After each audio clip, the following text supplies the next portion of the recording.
नमस्कार, मैं मोहम्मद फैसल और आप देख रहे हैं नेशनल दस्तक। आज दो बड़ी खबरें बताऊंगा जो आपके लिहाज से बहुत अहम है। ये बताऊंगा कि कहां पर हाई कोर्ट ने पुलिस को लताड़ा है और किस तरीके से पुलिस ने एक मुस्लिम एक्टिविस्ट को फंसाया और उसको 1 साल के लिए तड़ी पार कर दिया। सबसे पहले बात करते हैं मथुरा की। मथुरा में एक मुस्लिम डोसे वाला विष्णु के नाम से ठेला लगा रहा था और वो ठेले पर डोसा बेचने का काम करता था, किसी तरीके से अपना घर का गुजारा कर रहा था।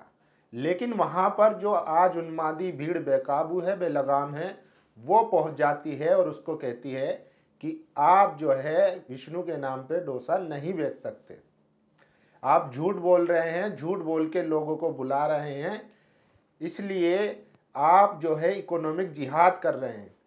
जो इनके आकाओं से इनको ऑर्डर मिलते हैं, चाहे वो लव जिहाद हो, चाहे इकोनॉमिक जिहाद हो, ज़मीन जिहाद हो, इस तरीके के जितने भी इनको व्हाट्सएप पे फॉरवर्ड करके मैसेज मिलते हैं, उसी को ये ऑन द ग्राउंड इम्प्लीमेंट करने की कोशिश कर रहे हैं। मथुरा में भी यही हुआ। एक मुस्लिम विष्णु के नाम से जो डोसे का ठेला लगा रहा था, उसके पास ये नफरती चिंटू पहुंचते हैं और उसको धमकाते हैं, उसके ठेले को तोड़ देते हैं और कहते हैं कि आप इकोनॉमिक जिहाद कर रहे हैं और आपको यहाँ ठेला लगाने हम नहीं देंगे। अगर नाम बदल के भारत में कारोबार करना जुर्म है या गुनाह है या धोखा है, तो फिर क्यों अल कबीर के नाम से जो मनुवादी है, जो ब्राह्मण है, क्यों बीफ एक्सपोर्ट करते हैं? ऐसी लंबी फहरिस्त है जो जिनके कारोबार बीफ एक्सपोर्ट के नॉन मुस्लिम करते हैं, लेकिन नाम उनके अल कबीर, अल सारा, जितने भी उर्दू नाम है, उर्दू अरबी मुस्लिम नाम है, उन नामों से ये लोग कारोबार करते हैं। क्यों? क्योंकि जो गल्फ कंट्रीज हैं वहाँ पर ये लोग बीफ बेचते हैं, लेकिन उस पर कोई बात करने को तैयार नहीं है। अगर कोई गरीब मजदूर नाम बदलकर या किसी भी तरीके से उसकी कारोबार कर रहा है, तो उसके पेट पर लात मारने का काम ये नफरती चिंटू करते हैं। इससे आप अंदाजा लगा सकते हैं कि आज माहौल कितना खराब हो चुका है कि अगर कोई गरीब ठेला लगाकर भी अपनी रोजी रोटी कमा रहा है तो उसको भी ये लोग बर्दाश्त नहीं कर पा रहे हैं।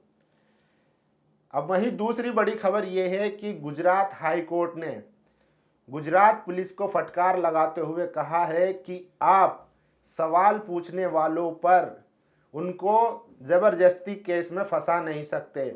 दरअसल मामला ये था, पिछले साल जिस तरीके से सीए एनआरसी को लेकर विरोध प्रदर्शन चल रहा था पूरे भारत में, जगह जगह शाहीन बाग के तर्ज पे हर शहर में बड़े बड़े प्रोटेस्ट हो रहे थे, जहां पर महिलाएं, बच्चे, जितने भी जो अपने हक अधिकार की लड़ाई लड़ रहे थे, उनमें से एक जगह थी गुजरात।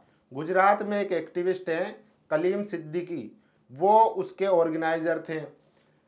उस टाइम पे वहां की पुलिस ने, मजिस्ट्रेट ने उन पे केस बुक करा पासा के तहत और उनको 1 साल के लिए 11 जिलों से तड़ी पार कर दिया। उनको कहा गया कि आप 1 साल के लिए इन जिलों में नहीं आ सकते। उनका जुर्म क्या था? उनका जुर्म ये था कि वो सीए के खिलाफ, एनआरसी के खिलाफ आंदोलन कर रहे थे, यानी कि अपने हक अधिकार की लड़ाई लड़ रहे थे, जिसको पुलिस ने फर्जी केस बना के उन पे लगाया और उनको तड़ी पार कर दिया। लेकिन जब कलीम सिद्दीकी हाई कोर्ट जाते हैं तो हाई कोर्ट में जज कहते हैं कि पुलिस का जो रवैया है, वो जो डिसेंट है, जो आवाज़ है हक अधिकार को दबाने की या सरकार से सवाल करने वाली, उसको दबाने की कोशिश है। उसी का नतीजा है कि इस तरह की कार्रवाई एक्टिविस्टों पे हो रही है। दिल्ली में जितने भी एक्टिविस्ट थे, चाहे शाहीन बाग हो, जामिया हो, जिन्होंने ये आंदोलन खड़ा किया था, उनको सबको फर्जी केसों में फंसा के बंद कर दिया गया। ये किसी से छिपा नहीं है, ढका नहीं है, सबके सामने है। आए दिन जब इनकी सुनवाई होती है, चाहे उमर खालिद की हो, मिरान हैदर की हो, वहां पर पुलिस लाजवाब हो जाती है, क्योंकि उनके पास तर्क नहीं होता। तर्क जब होगा जब वो केस जेन्युइन होंगे। फर्जी केस बना के ये लोग फंसा देते। अभी उमर खालिद के मामले में आपने देखा किस तरीके से वहां पर पुलिस, जब कोर्ट में जज ने पूछा कि पुलिस से पूछा कि आपने जो केसेस लगाए हैं जिस वीडियो की बुनियाद पर, उस वीडियो की ओरिजिनल क्लिप हमें दीजिए, तो पुलिस वहां पर वो वीडियो पेश नहीं कर पाई और उसने कहा कि हमने ये वीडियो न्यूज़ 18 और रिपब्लिक टीवी से ली थी। और रिपब्लिक टीवी से जब पूछा गया, उसने कहा कि हमने ये सोशल मीडिया से उठाई थी, खासकर जो बीजेपी आईटी सेल है वहां से हमने उठाई थी। और बीजेपी आईटी सेल वाले क्या करते हैं, वो जो उनके एजेंडे के मुताबिक फिट बैठता है उतनी क्लिप कट करके ट्विटर पे डाल देते हैं या फेसबुक पे डाल देते हैं कि ये लोग दंगा भड़का रहे हैं और एंटी नेशनल है, ये लोग बहुसंख्यक समाज के खिलाफ हैं और भारत के खिलाफ हैं, ये लोग टुकड़े टुकड़े गैंग हैं, ये लोग एंटी भारत हैं। इस तरीके से उसको पेश करते हैं सोशल मीडिया पर और वहां से टीवी उठाता है, टीवी की बुनियाद पर पुलिस कार्रवाई करती है। और पुलिस किसके अंडर में आती है आप लोग सब जानते हैं। वही गुजरात में हुआ। गुजरात मॉडल भी दरअसल यही है कि गुजरात में वहां पर लोगों को इतना डरा दिया गया, धमका दिया गया कि लोग वहां पर अपनी आवाज नहीं उठा पाए। इसीलिए गुजरात में गांधी के बाद से जो पहले का गुजरात था, जो आंदोलनों का गुजरात था, अब बड़ा आंदोलन होता नहीं दिख रहा है, क्योंकि वहां पर मोदी और अमित शाह की जोड़ी ने इतना खौफ बैठा दिया था। अगर कोई सरकार से सवाल कर रहा है या करता था तो उसको जेल में डाल दो, एनकाउंटर करवा दो। ऐसे तमाम इशरत जहां हो, चाहे सोहराबुद्दीन हो, चाहे जज लोया हो, इतने ऐसे तमाम केसेस हैं वहां पर जो बीजेपी सरकार में हुए हैं।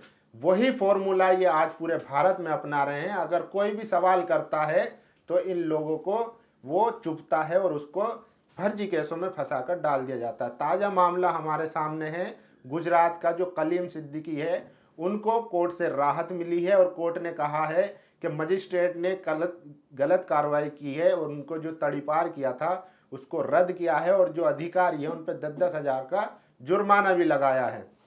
तो ये साफ जाहिर है कि बीजेपी सरकार में अगर कोई डिसेंट वॉइस है, अगर कोई मजलूमों की आवाज़ है, तो उसको दबा दिया जाता है, उसको डराया धमकाया जाता है और जेल में ठूस दिया जाता है। तो इस तरीके से सरकार चल रही है, लेकिन अब ये होने वाला नहीं है, क्योंकि सोशल मीडिया के जरिए, सोशल मीडिया एक ऐसा हथियार मिला हुआ है। क्योंकि पहले होता था कि अगर आप कहीं बाहर कंट्री में जाएंगी, वहाँ पर आपको मिलेगा कि वहाँ पर जो है सोशल मीडिया पे रूमर्स फैलाई जाती है, अफवाहें फैलाई जाती है, और जो टीवी चैनल है वो अपनी जिम्मेदारी के साथ उसको क्रॉस चेक करके, फैक्ट चेक करके वो जनता के सामने रखते हैं। लेकिन भारत में उल्टा है। भारत में जो मीडिया है, जो दंगाई मीडिया है, वो नफरत फैलाती है, डॉक्टरेट वीडियो चलाती है और जो एक्टिविस्ट है उन लोगों को फर्जी केसों में फंसवाती है, मीडिया ट्रायल करती है। लेकिन यहाँ पर सोशल मीडिया ने इन सब की पोल खोल दी है और जो शोषित, वंचित, पिछड़ा जो समाज है उसको ऐसी ताकत दी है कि इन लोगों को चुभने लगा। इसीलिए आए दिन यूट्यूब भी कार्रवाई करता दिखता है। आप लोगों की क्या राय है? अपनी राय जरूर दीजिए। धन्यवाद। है कि हर खबर को शेयर करें, लाइक करें, कमेंट जरूर करें।